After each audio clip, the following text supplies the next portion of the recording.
Hey everyone, welcome to Professor Long's Lectures in Anatomy and Physiology. I'm Professor Bob Long. As you guys know, these videos are intended for students who are enrolled in my class. If you are in my class, please learn what I'm teaching you the way that I want you to learn it. Follow along in your note set and read your textbook so that you can learn this information. And the way that I'm going to test you, the way that I know you need to know it for your future. Sometimes I cut out some of the extraneous information and focus on the fundamentals. If you're not in my class, your instructor may include all sorts of levels of detail or emphasize more or less or this.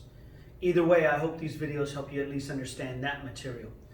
As you guys notice throughout all these videos, I'm not a PowerPoint, sit here and show you stuff through PowerPoint.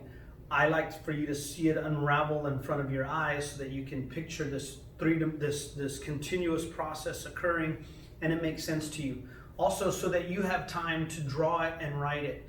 The only way you're going to learn anatomy and physiology is if you're actively doing it. If you're just watching someone talk and look at PowerPoints, that's like watching someone else exercise on TV so that you get healthy. It doesn't work. You have to do the work. You have to sit down and do this stuff. So I hope that while you're watching these videos, you learn to draw this process out. Always pretend that you have to teach this to your classmates, or that on test day, you have to give a presentation on what I'm teaching you to a group of 6th or 7th graders and make them understand what you're talking about. If you can do that without looking at your notes, you're going to make A's and you're going to understand this. We're going to continue our bone lectures. I've gone over endochondral ossification, intramembranous ossification, and bone growth in length and diameter in the previous videos. This video is a continuation of that. We're going to talk about how exercise, diet, and nutrition and our hormones affect bone growth and development, because this is important for those of you that are going into healthcare. So now, the next section that we're going to cover, if you're in my class, by the way, hit like and subscribe, please. If you're in my class, we're going to be on page 44 of the note set, and we're on the second section that says exercise and bones. And the first question it asks is, how does exercise stimulate bone growth and development? The more you exercise and the more you do some weight-bearing activities, meaning you're walking around and putting weight on your legs, like walking or running, doing some light lifting, some yard work, some housework, anytime you're pulling with your muscles and stressing bones or working out. And even if you don't have weights at home, you can take a couple of cans of tomato sauce and you can sit there and do curls and do some exercises. Follow along with some videos on TV or something, and you can stay relatively healthy. You're putting weight or stress on the bones. How does that work? Well, I'm going to do a relatively decent, I don't know what the word I'm looking for. It's comparison, I guess, or kind of making a metaphor of, not a metaphor, but a comparison of how crystals form. When we form an ion, ions have electrical charges due to the gain or loss of electrons. We've talked about this earlier in the semester when we did the chemistry chapter. When a calcium atom ionizes, it loses 2 electrons and gains a positive charge. So I'm not going to do calcium. Let's do sodium, okay, for now. So sodium has a positive charge. And this little atom on all 3 dimensions is exhibiting some of this electromagnetic radiation. That can attract chloride or any negative, it could be a fluoride or an iodide, but any negative ion can be attracted here and I can form ionic bonds. There would be one in front and one behind the sodium so that in all 3 dimensions it's covered with chloride ions. That will attract more sodium ions surrounding these. And this will occur in all 3 dimensions, in front and behind also. So then I'm going to add more chloride here, and more sodium. Now you don't have to draw all this out, but I just want you to watch for a second and see that I'm growing this big plate of sodium, but it's also 3-dimensional. So if I had a sodium here, I would have a chloride here and a sodium next and a chloride. And we form this massive crystal of salt, like little salt crystals that you shake out of a salt shaker. And that's due to ionic bonds. They're not super strong, so if you crush it, the crystals will break apart. Now, if I replace sodium with calcium, I can form calcium chloride. If I replace the chloride with any negative ion like phosphate, I can form sodium phosphate or calcium phosphate, calcium chloride, calcium iodide. All these positive and negative ions can form a number of different types of crystalline salts. I've done sodium chloride, but I could easily have replaced this and made this calcium chloride or calcium phosphate, calcium fluoride, calcium hydroxide, and I would get a crystal of bone. Now, because scientists like to, mess with stuff and experiment and see what happens, one of the things that scientists know is that with certain crystals, if you put pressure on them or stress them and pull on them, some of those little ionic bonds are fracturing and breaking in there, releasing some of the energy that's held in those bonds. So crystals actually have a little bit of electromagnetic radiation coming out of them, and if you could put certain instruments on them, you can measure some level of electricity coming out of them. And that leads some people to believe in what we call the healing properties of crystals, and people will rub crystals all over your body and charge you a lot of money to try to cure brain cancer or something. That's not going to happen, okay? But we do know for a fact that when you stretch or compress and crush certain crystals, they give off energy. There's a cool experiment that you could do, by the way. If you make a room entirely dark, completely pitch dark, and you take some certs that have the cert candies that you chew that have the little blue or green crystals in them. If you could try to keep your mouth open but crunch those crystals or smash them and crunch them up, you'll see little shocks of light given off. The crushing of the crystals gives off some energy. When we stress crystalline salts, they give off energy. Well, guess what? The matrix of bone is crystalline salts: calcium chloride, calcium fluoride, calcium hydroxide, calcium phosphate, all these crystals. So one of the things we know is that if we stress, or when stress is applied to the crystalline salts of the bone matrix,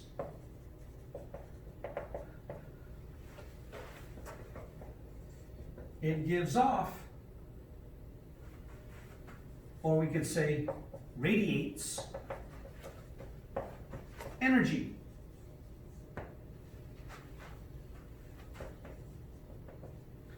This stimulates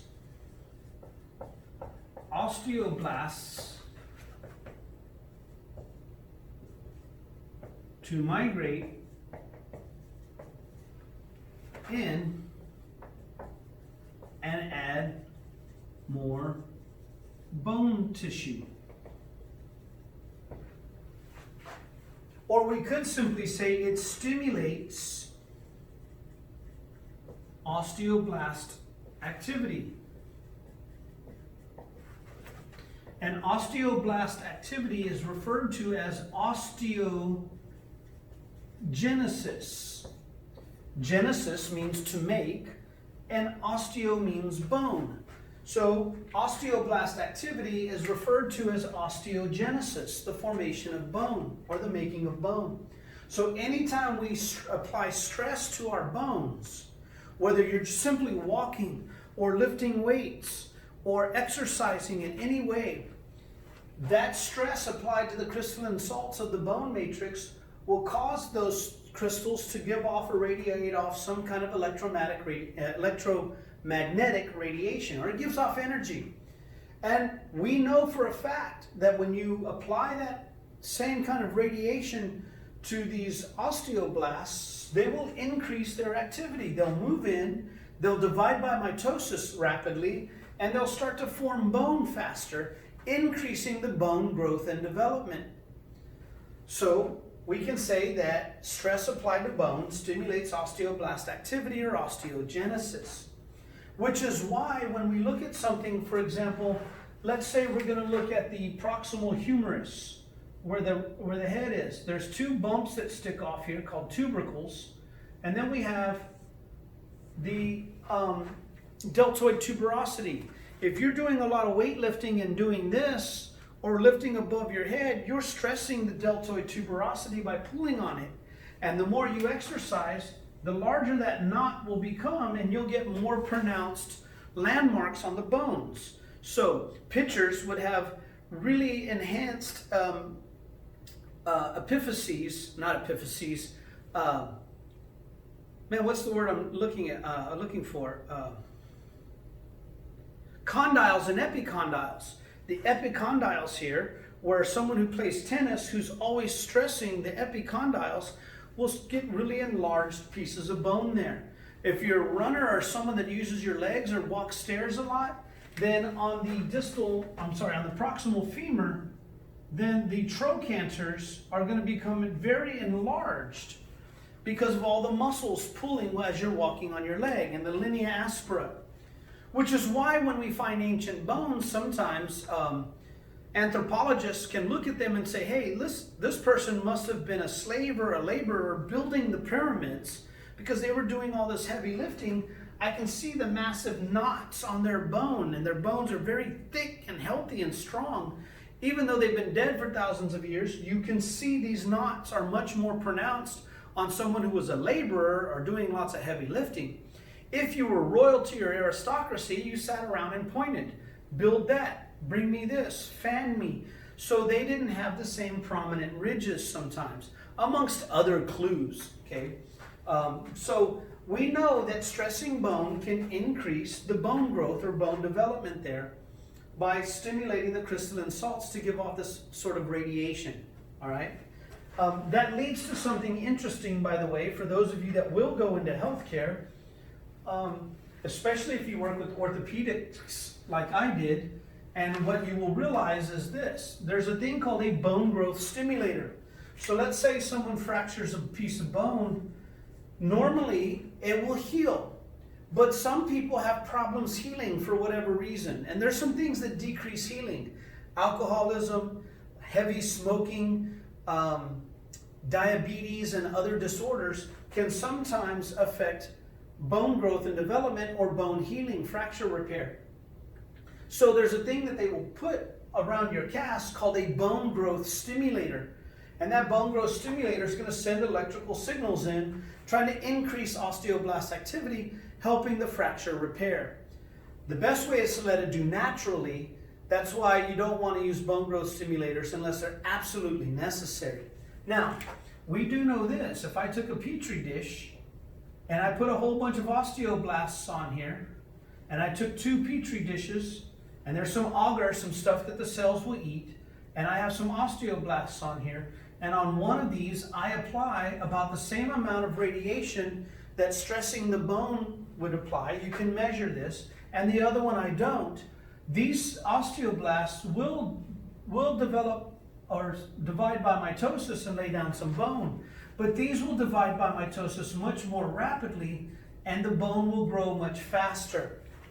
So there's absolute evidence and experimental evidence and proof that shows what we're talking about. That's why it's always been recommended by physicians that you get out and do some exercise. Do some walking, do some running, do some yard work, moderate exercise. If you can go to the gym and start working out, even better.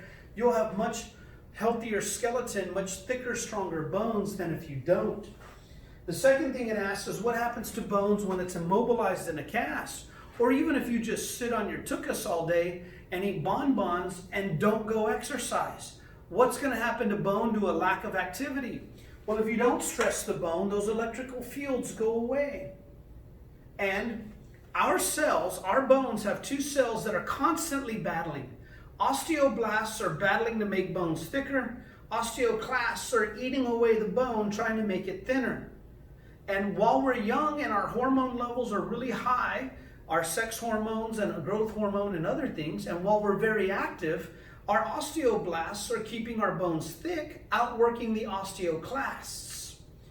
If you become sedentary and you quit moving around and you sit in one spot all day, and as we age naturally, our hormone levels will decrease, osteoblasts will slow down, osteoclasts never stop working, and eventually they will just eat away the bone and your bones get thinner and more brittle And then it leads to fractures and osteoporosis and other things. As we get older, it becomes easier to break bones. That's why it's important to remain active as long as you possibly can in life so that you will have thicker, stronger, healthier bones. We'll talk more about that later. But essentially, when you immobilize a bone in a cast or quit losing it and quit using it, you can lose up to 1/3 of the bone mass.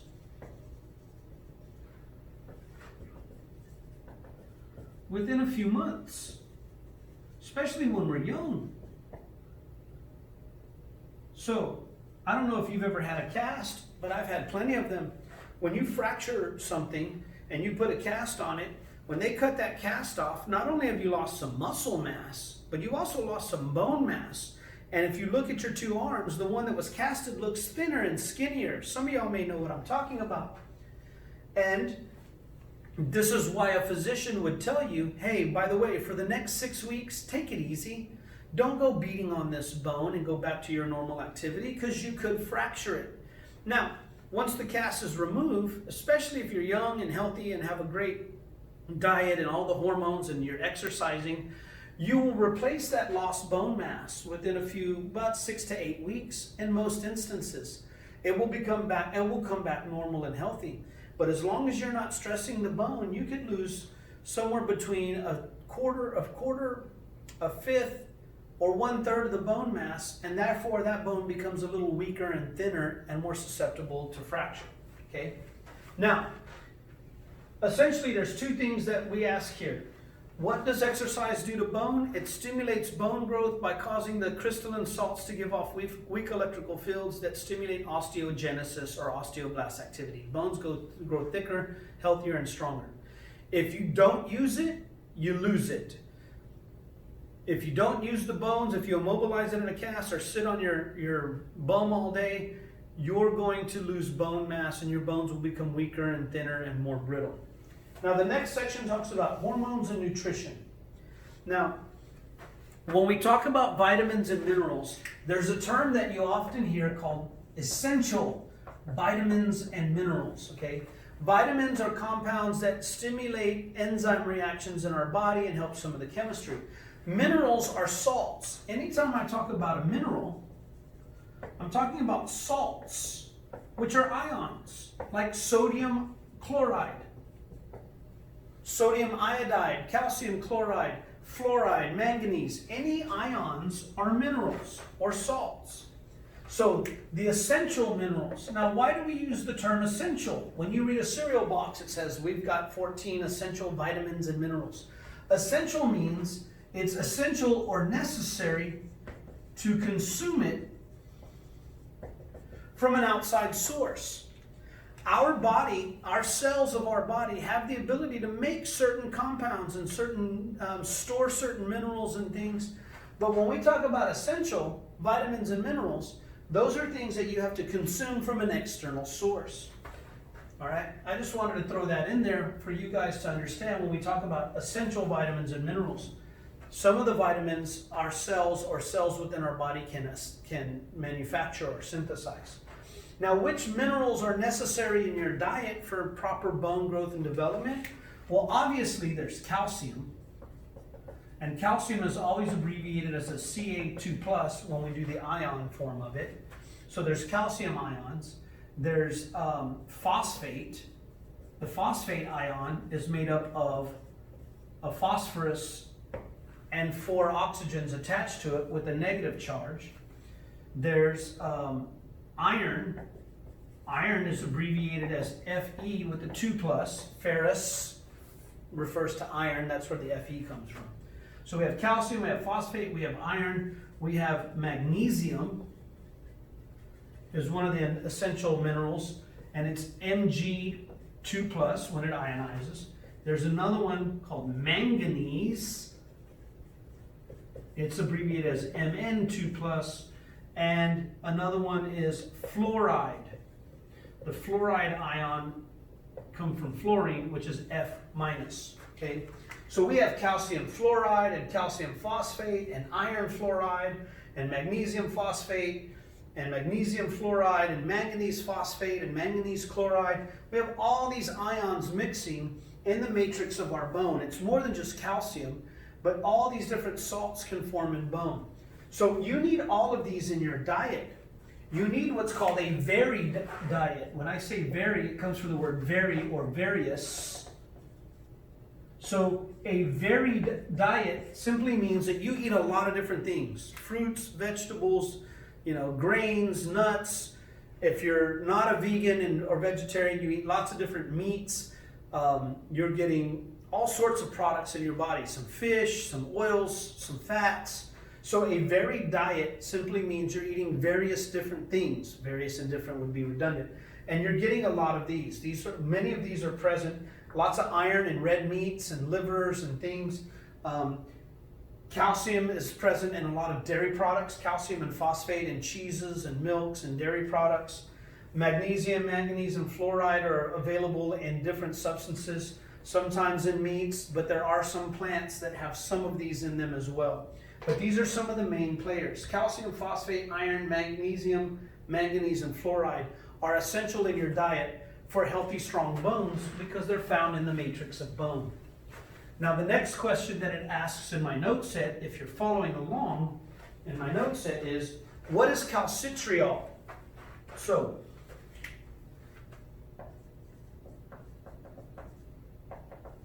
there's a stuff called cholecalciferol. Cholecalciferol is also known as vitamin D3. Vitamin D3, called cholecalciferol, is formed in your skin due to UV radiation. So when you get exposed to sunlight, some of the cells in your skin make vitamin D, or cholecalciferol. That's why it's important to get some sunshine, not too much, but you need some in your diet. Now, because we don't work in fields like we did in the 1800s and early 1900s, and people don't have outdoor jobs, but we sit in offices with no windows and stuff, and people sit inside and watch, 90 Day Fiance and eat bonbons all night. We're not getting out and exercising, having exposure to sunlight. Vitamin or milk is often fortified. Forte means strong, so it is strengthened with vitamin D. And the reason we have that vitamin D is because cholecalciferol gets converted in our body into a stuff called calcitriol. Now, calcitriol is a compound that will increase absorption of calcium and phosphate.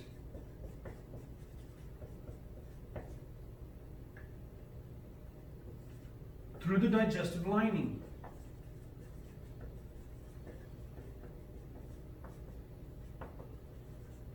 So I think of vitamin D for digestion.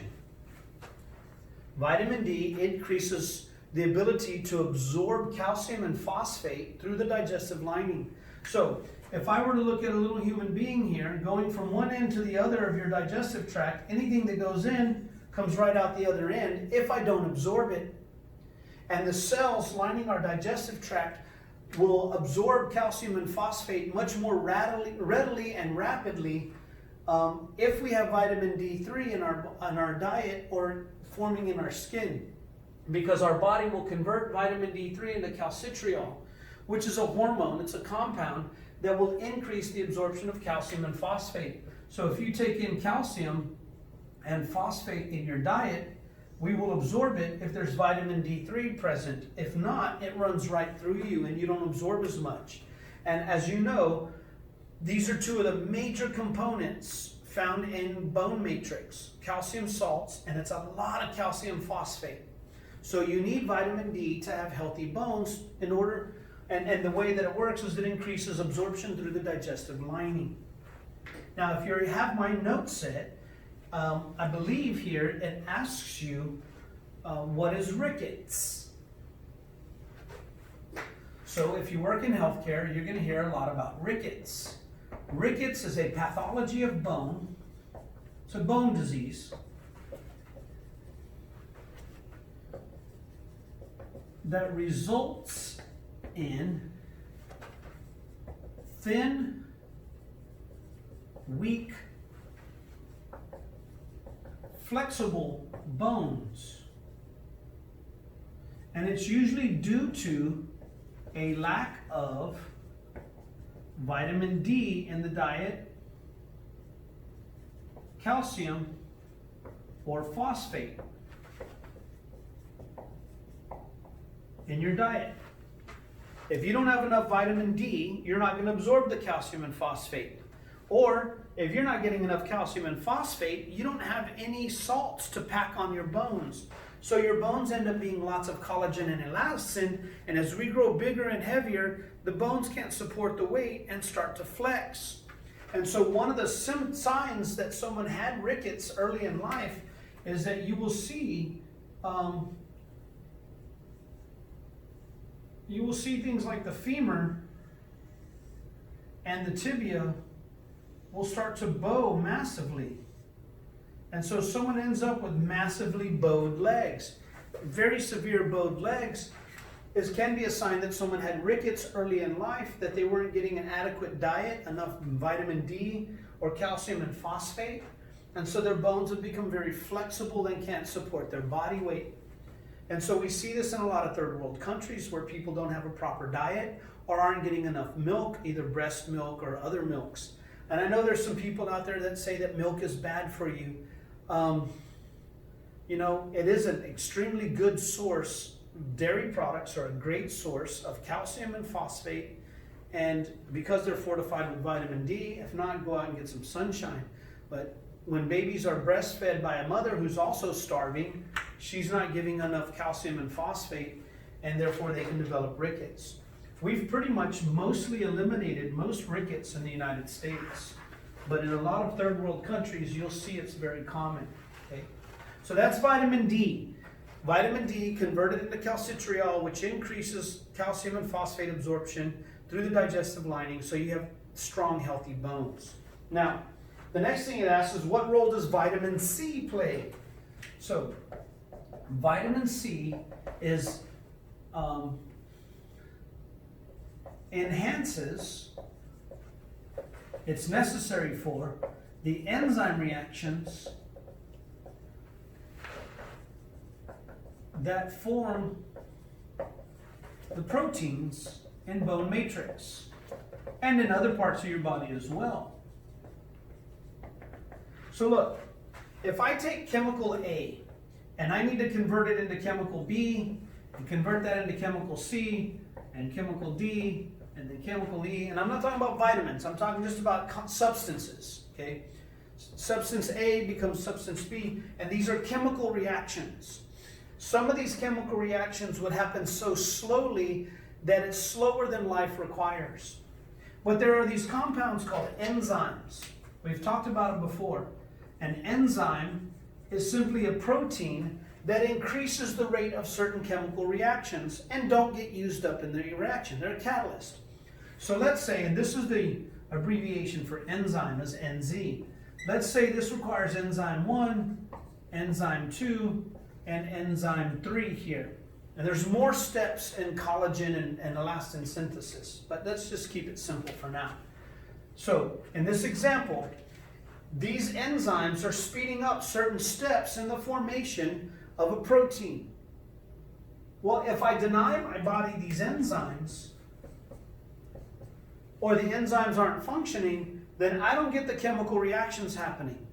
And it turns out that some of these enzymes, if I feed them vitamin C, those enzymes will increase the rate at which they form some of these proteins.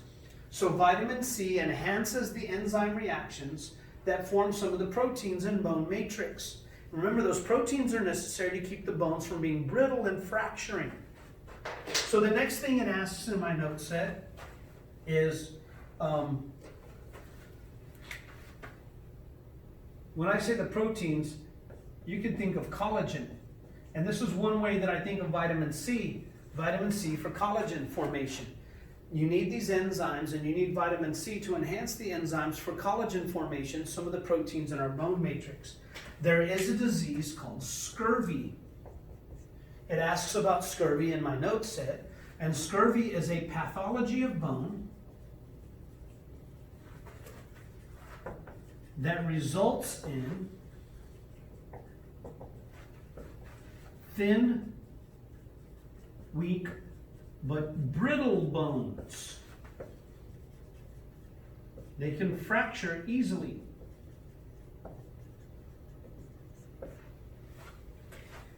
And you know, if you ever watch old pirate movies or something, people call someone a scurvy swine, which means you're a weak pig, okay? Calling someone scurvy was like calling them a wimp or a weakling, okay? Because their bones couldn't withstand the stresses that a normal person's could, because they would fracture. And if you were off at sea on the old sailing ships in the 16 and 1700s and the 14, 15, 1600s, you were pulling on ropes for raising masts and sails, and it was hard work. And when you're at sea for 2 or 3 months, 6 weeks or so, crossing from Europe to the United States, you didn't have a lot of food on the boat that wouldn't spoil because they didn't have refrigeration. So they ate lots of biscuits. They would have flour and stuff, and they would eat these, you know, really terrible breads. And the water would get contaminated in the barrels, and people would get amoebic dysentery and all sorts of things. So in order to remain healthy, they would drink alcohol because the alcohol would prevent bacterial growth. So pirates drank lots of rum and grog, which is sort of a beer mixed with rum, and they ate lots of bread, and they weren't having a good healthy diet, and they weren't getting a lot of vitamin C in their diet. Vitamin C comes from citrus fruits. Lemons and oranges and tangerines and tangelos and all these grapefruits. So if you didn't have a lot of this in your diet, then they ended up developing lots of scurvy, and they would get fractures and things and be worthless on the boat. Not good if you want to sail.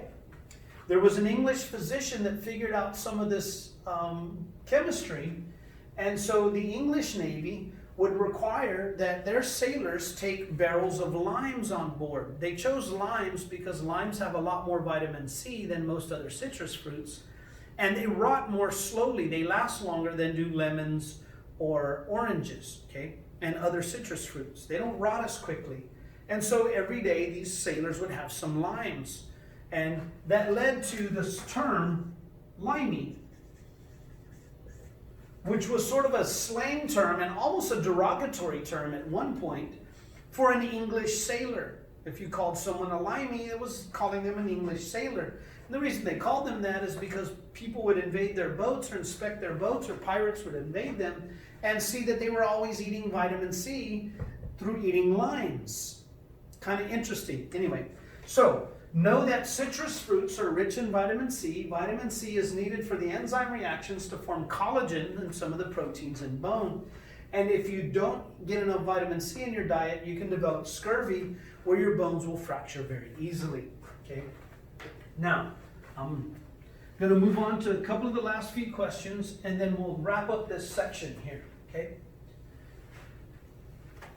Now, the next question asks, what roles do vitamin A, K, and B12 form or play in bone growth and development? So vitamin A will increase osteoblast activity or osteogenesis.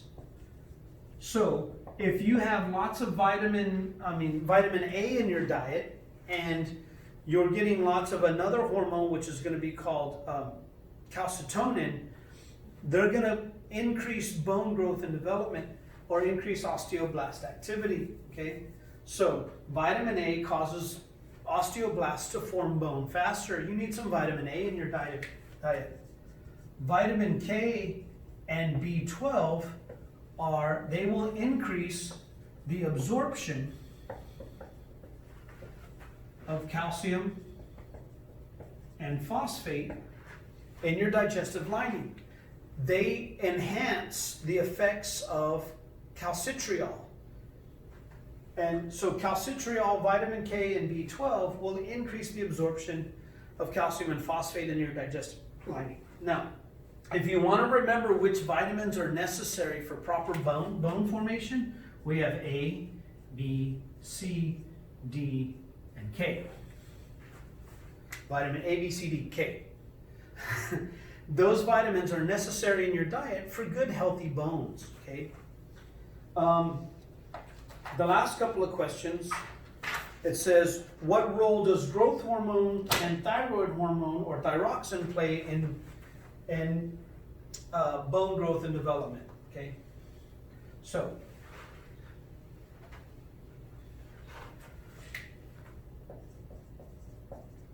growth hormone and thyroid hormones can also increase osteoblast activity. So growth hormone makes your cells form bone faster. Thyroid hormone can enhance that a little bit, particularly a hormone called parathyroid hormone, but we're not going to talk about it. And what role do sex hormones play in bone growth and development? Sex hormones rapidly increase osteoblast activity or osteogenesis or bone growth and formation. When we, our bones are constantly growing from the time we're born until we reach our adult height in our late teens to middle 20s. The biggest growth spurt in our life happens when we hit puberty. And at puberty, our sex hormones, testosterone, if you're a male, and estrogen and progesterone,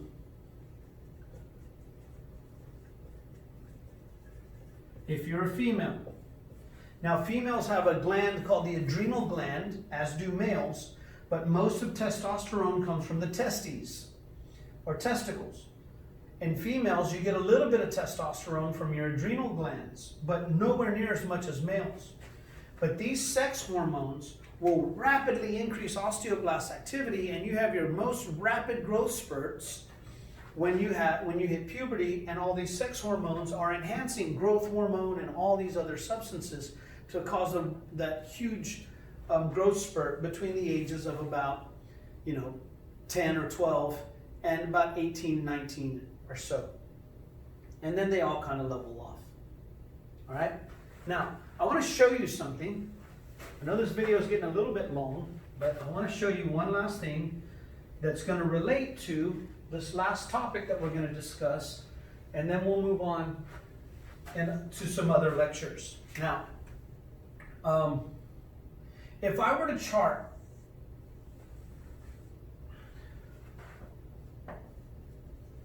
the hormone concentrations of your body, particularly sex hormone concentrations, over age, from age 0 to 10 to 20 to 30 to 40 to 50 to 60, and I continue this on to 70 and 80 and beyond, okay?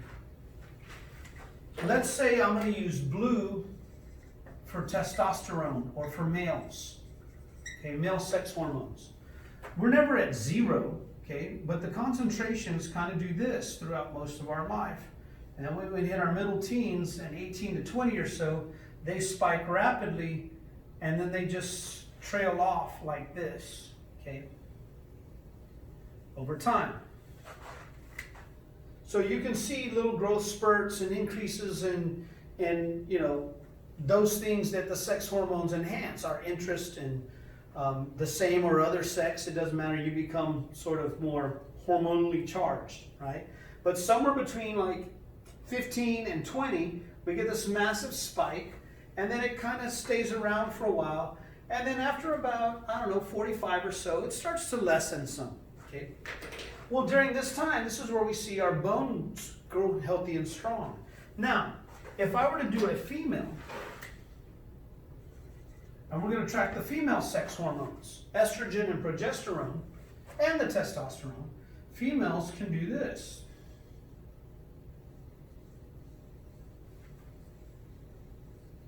They spike a little bit later in life, somewhere in the late 20s to middle 30s, and then it starts to trail off.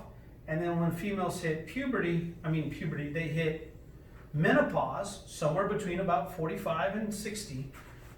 Female sex hormones drop drastically. And we can see, that females peak hormonally somewhere between the ages of about 25 and 40, okay? But after menopause, those sex hormones drop off. And therefore, as these sex hormones decrease their concentrations, osteoblast activity slows. Osteoclasts are unaffected by this. So they're constantly chipping away at bone. Osteoblasts are outworking them, but when our sex hormones start to decline, osteoblasts slow down, osteoclasts keep working. So after the age of about 40 or so, we start losing some bone mass over time. And that leads to some interesting things. So I'm going to skip the section on page 45 about fracture repair right now. I need you guys to read about bone growth, about gigantism, acromegaly, and pituitary dwarfism. I want to skip over, if you're in my notes, skip over to page 46. And we're going to talk a little bit about osteopenia and osteoporosis. Let me check something on my camera here. All right. This video is going to be pretty long, but I'm going to leave this up. It asks, what is osteopenia? Osteo means bone, and penia means to decrease. So if you hear someone is osteopenic or something penic, that means a decrease. This is a decrease in bone mass. And some things that I want you to know. This is normal and age-related. As we age, especially after the age of about 40 to 45, bone mass will naturally decrease. So all of us, 100% of the human population is going to, if you live long enough, will experience some degree of osteopenia. It is not a disease, it's non-pathologic. It's a normal age-related loss of bone mass. Now, the next question it asks in the note set is, does this affect equal percentages of men and women, or males and females? And the answer is yes. 100% of the population, whether you're male or female, is going to experience some degree of osteopenia if you live long enough. Now, does it affect men and women at the same rate? And the answer to that is no. It affects women or females at a greater rate. Essentially, males lose somewhere about 3 to 4, 5, 6% of bone mass per decade after we reach a certain age. So let's say it starts at 50, just to make it easy. Between 50 and 80, over 30 years, if you're losing about 3% of your bone mass per decade, then you're going to lose about 9%, maybe 10% of your bone mass. In females, they can lose upwards of 10 to 12% of their bone mass per decade after menopause. As our sex hormones drop off drastically for females, you're going to lose bone mass at a more rapid rate. It affects 100% of the population beyond a certain age, but it affects females at a much more rapid rate, or at a greater rate, after menopause. And the question asks, why or why not? And the reason is, at menopause is when females' ovaries quit producing estrogen and progesterone. Females stop menstruating and start having their uterine cycle and ovarian cycle. But at menopause, female sex hormones decrease drastically.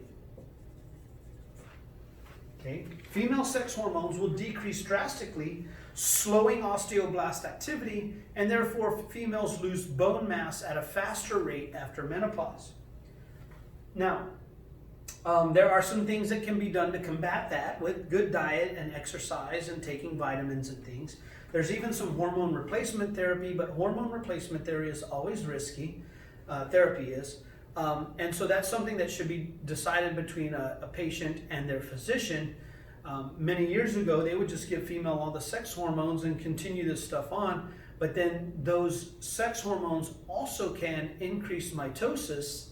And if you're starting to develop female cancers like ovarian cancer, uterine cancer, breast cancer, females are at a much higher risk because of the estrogen and progesterone that can increase mitosis and growth and development of those cancers.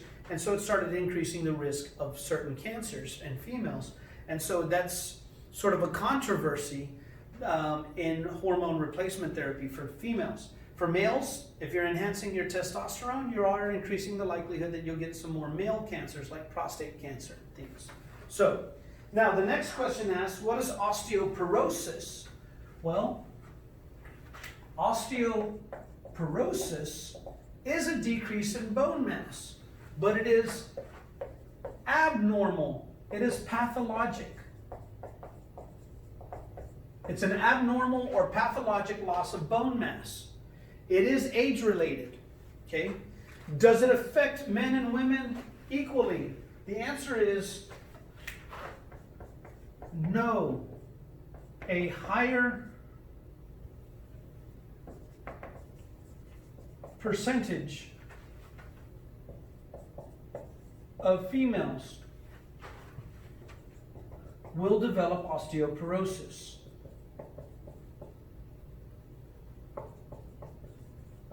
A much larger percentage of females will develop osteoporosis than males will, okay?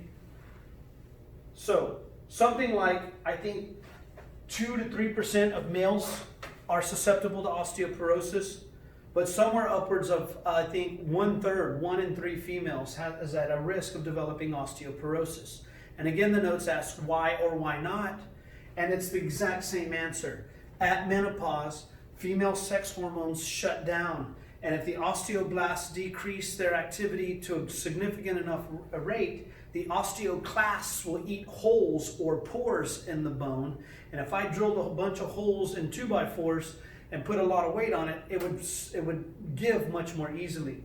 So osteoporosis does not affect equal percentages of males and females. Osteopenia does. We're all going to get some of that if you live long enough.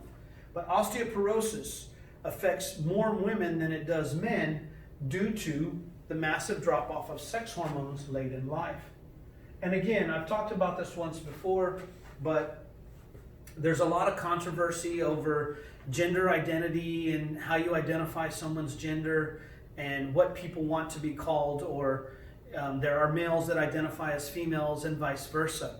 But when it comes to your health care, we cannot change our physiology very much. We can try to mess with it with chemicals and injections and things.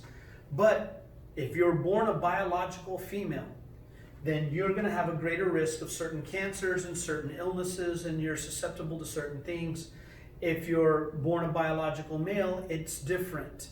And so there is some controversy going on about this in our modern society, where people want to go to the doctor and say, but treat me like I'm a female. But you're a biological male. I don't care, I identify as a female. Well, but your physiology dictates that I look at these things. So there is some controversy there, and there's some of it, there's not much we can do in the healthcare field other than, know what's going to affect us. And y'all are gonna encounter this. When you do your geriatrics rotations dealing with the elderly, you're gonna see osteoporosis as a much larger problem in the female population. Anyway, you guys should know all this information that I've covered. I know this video has gone on quite long. My camera, by the way, breaks up after a certain time. It stops and starts a second video, so this may be a 2-part section. But I want you to know about the minerals. I want you to know about diet, exercise, and hormones, and our nutrition, and how they affect our skeleton to keep our skeleton healthy and strong. It also affects muscle tissue. We haven't gotten into that, and we may not get into it when we do muscles. But just know this. Eat right, get some exercise, get out and get some sunshine, and the longer you are active and the more active you are, then this will increase the levels of a lot of these hormones. The better diet you have, taking a multivitamin in addition to eating varied foods will increase all of these compounds and these substances in your body, all the minerals. It will help you have strong, healthy bones so that you can go around and last longer, okay? There's an area of town that I live in that has a tennis court in the neighborhood that anyone can show up and play. And just this morning, I'm not exaggerating, every day that I drive by, especially on weekends, on really nice days, there's a group of men and women that play tennis in my neighborhood. And I know one of them, he was a former anesthesiologist, he's now retired. He is, I think he's approaching 85 years old. And if you watched him play tennis, you'd swear he's got to be like 40, 45 at the most. These gentlemen and these ladies are out there playing tennis daily, and most of them would beat most of us at tennis because they're getting around and staying active. So, you know, no moss gathers on a rolling stone. It's harder, you know, you can fight aging if you're active and have a healthy diet, you eat right, and you take care of your body. So get out, get moving, get some sunshine, eat some good food, and take care of your body so that you can be around for a long time. All right? Thanks for watching. I hope you learned something. I hope you had as much fun as I did. I'm going to ask questions about this, at least in my class. Do it till you can't stand it. Do it till you understand it. Do it 5 more times. Do it till you can teach it to someone else, and you'll make your A. Thanks for watching. See you in the next video.